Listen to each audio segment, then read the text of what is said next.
Now, the examples you gave, let's put them into context. Jhalmaxi was the worst affected for one reason, that it got cut off from all sides, from the road transportation.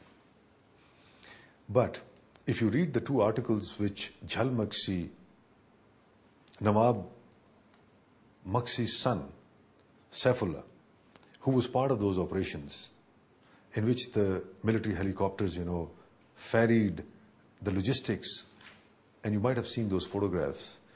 And another son is the Nazim of Tehsil Jhalmaxi, who happened to be in a debate with me in one of the programs. They never say that there was any slackness on the part of the relief organizations. There were some administrative issues. Like, for example, if the relief is lying and the weather is bad, the flying can't be done. And therefore, when the road network is blocked, the only way is helicopters. And as the weather would clear, the helicopters would reach. But imagine the thousands of people need much more than what one helicopter can carry, or 4 helicopters can carry. Now, when there is 40,000 square kilometer, 16 districts of Balochistan involved, and you move your helicopters immediately from most of the places, we don't forget that we are also doing operations on the western borders. So the helicopters were moved. No amount of helicopter fleet is sufficient unless the roads are open. Remember that. So although we moved a number of helicopters, and there were over about 40 which were involved eventually, but it took a while. And the weather was bad in the first 10 days, if you recollect. Now we come to Turbat. Turbat, there were a number of villages close to the airport which were still underwater. That's what you were saying. But didn't you see that we were unloading the C-130s when the water was just next to the airstrip? They were standing on the hard surface, and just 2 feet away, it was all submerged area.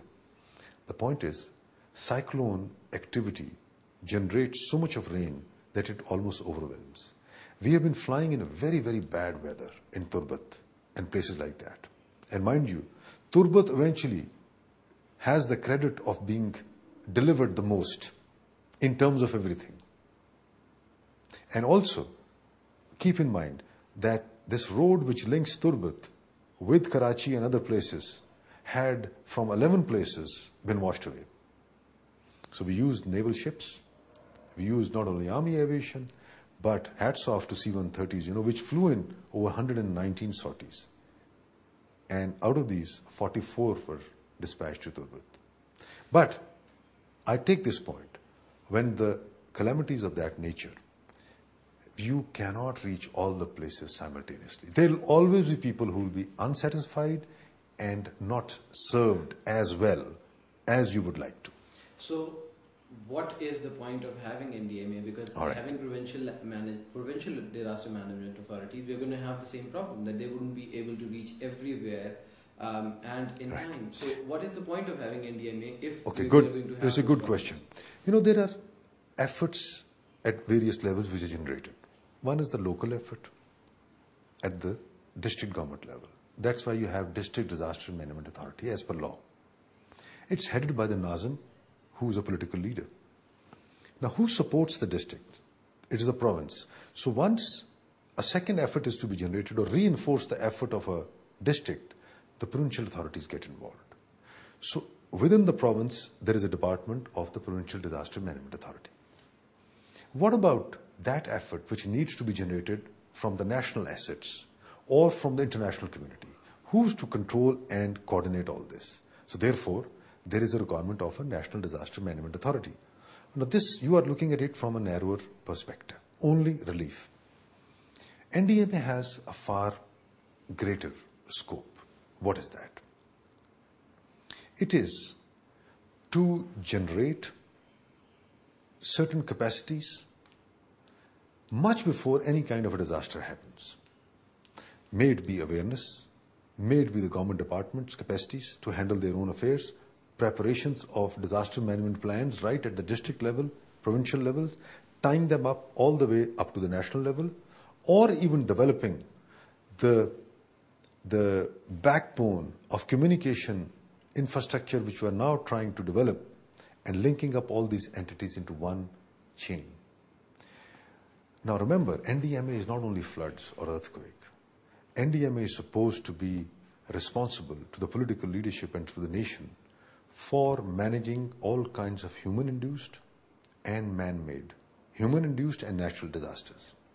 Therefore, from drought to avian flu, to a glacial lake burst, to floods, to earthquake, to chemical disaster, or an accident in a hospital where the radiological leak takes place because there are certain machines which carry radioactive material.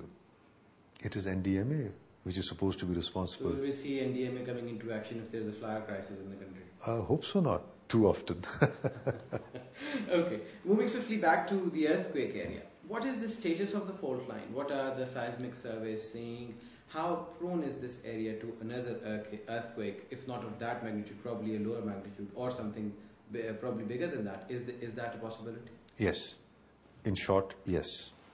Now, without creating any scares, see the amount of energy which is pent up in this belt, Himalayan belt, is too much. Already. Surveys, scientific analyses tell us that this seismic belt, which runs through Himalayas all the way up north towards Nepal, has a lot of energy trapped.